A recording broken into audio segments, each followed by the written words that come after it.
Auckland in New Zealand.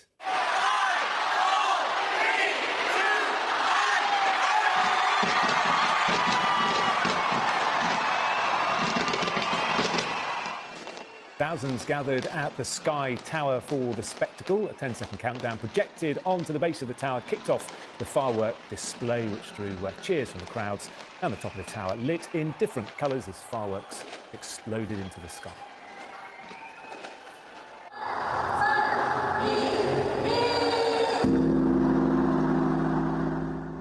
In Seoul, a bell tolling and countdown ceremony took place at Bosniak Pavilion. The bell ringing marks the end of the year and the beginning of the new year.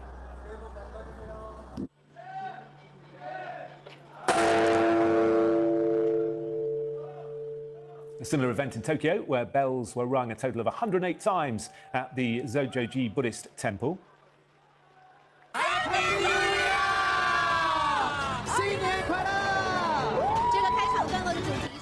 In Taiwan, celebrations centred around the capital Taipei's 101 Tower with fireworks set to music.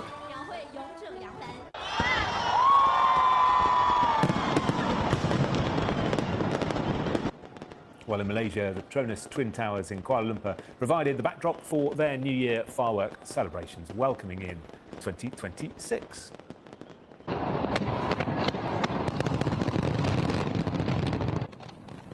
An hour later, it was Bangkok's turn to join the celebrations with an impressive display from barges centred along the main river through the Thai capital.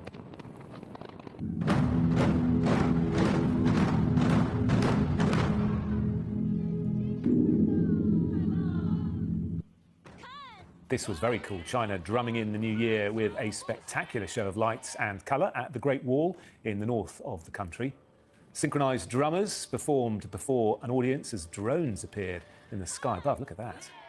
Then projected illuminations of horses flew over the crowds ahead of the year of the fire horse, which will begin in February according to the Chinese lunar calendar.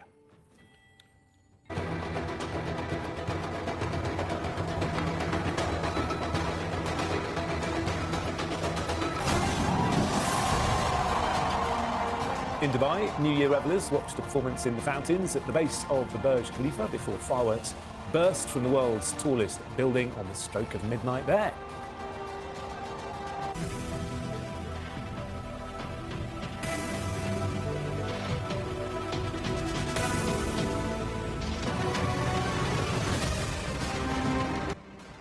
Elsewhere in the United Arab Emirates, a huge drone show dominated the sky over the bay at the Emirates of Ras Al Khaimah before an explosion of fireworks. The show included an attempt to set a new world record for the largest aerial fireworks shell. It measured 66 inches in diameter. The 2-ton shell would be the largest single firework ever launched, expanding across 1 kilometre when it burst, according to the organisers. Happy New Year!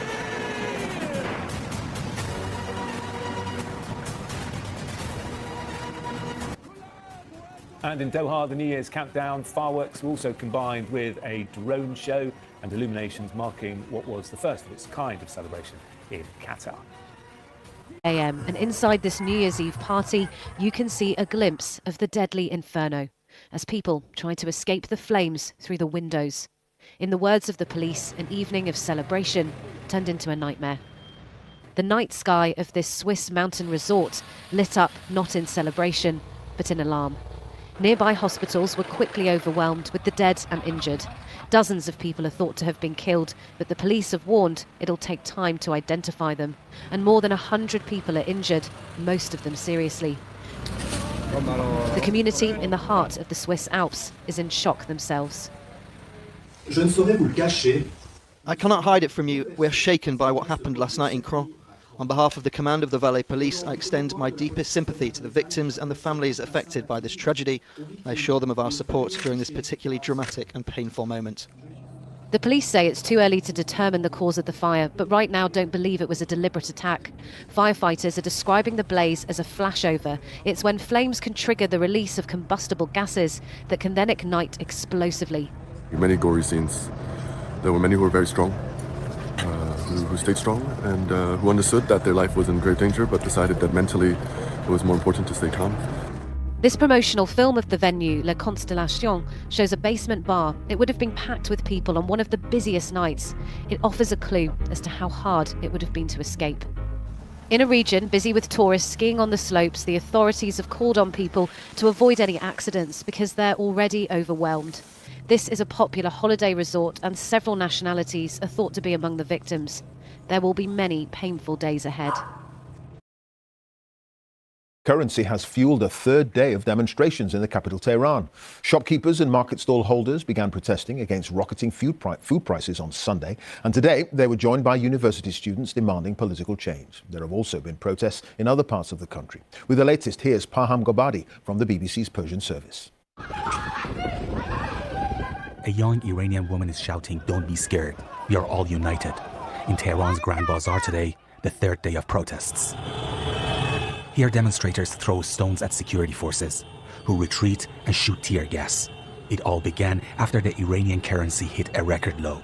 On Sunday, shopkeepers in Tehran's Grand Bazaar closed their businesses and took to the streets. Yesterday, the protests spread to other cities, including Malard near capital Tehran, also Hamadan, and as far as Qeshm Island in the Persian Gulf. Today, BBC Persian verified videos of protests in Kermanshah, Yazd, and Shiraz as the unrest continued to spread. Students have also joined the protests. Here at a university in Tehran, they're chanting "Death to the dictator." The government says it has hurt their concerns. I emphasize that we recognize their protests. Even if there are harsh criticisms, the government will patiently listen. But under crippling sanctions, successive Iranian governments have struggled to control inflation. Prices have soared by over 50% compared with last year. And it's not just about the economy. In central Tehran, protesters are chanting, "No to Gaza, no to Lebanon, I'll sacrifice my life for Iran." A slogan opposing Iran's regional policies. Other protesters want a return to the past. Here, some of them are chanting in support of Reza Pahlavi, the son of Iran's last Shah, who now lives in exile in the US. The US State Department's Persian account on X supports. Here, a Boxing Day tragedy claimed the lives of a mother and her 2 young children. It was a family property with the father and mother in that property with 2 children. The fire has woken the mother and father at about 3 a.m. They have attempted to get to their children in the back bedroom of that property. They've been unable to get to the back bedroom due to the ferocity of that fire and the heat from that fire. Fanula Shearman, known as Nu, died alongside her 7-year-old daughter Eve and 4-year-old son Ona. Her husband Tom is the sole survivor of the fire. He's a serving policeman who desperately tried to save his children. The anguish that he was going through at his inability to get in and save his children and save his wife, he is, as you can imagine, in a very distraught way. He's sadly lost his family at a time which is supposed to be a happy festive period. Gloucestershire police say the cause of the fire is unknown but not thought to be suspicious. The search for the remains of one of the children is ongoing. A complex task for the fire service given the extensive damage. The roof and the stairwell have completely collapsed. We're a big family, a fire family, but also an emergency family. It hits all of us. They tried their hardest to get in there and do whatever was necessary, and they continue to work extremely hard to support the recovery of the unfortunate loss of life. Brimscombe is a close community. The local church has a prayer tree for people to leave messages of love and sorrow.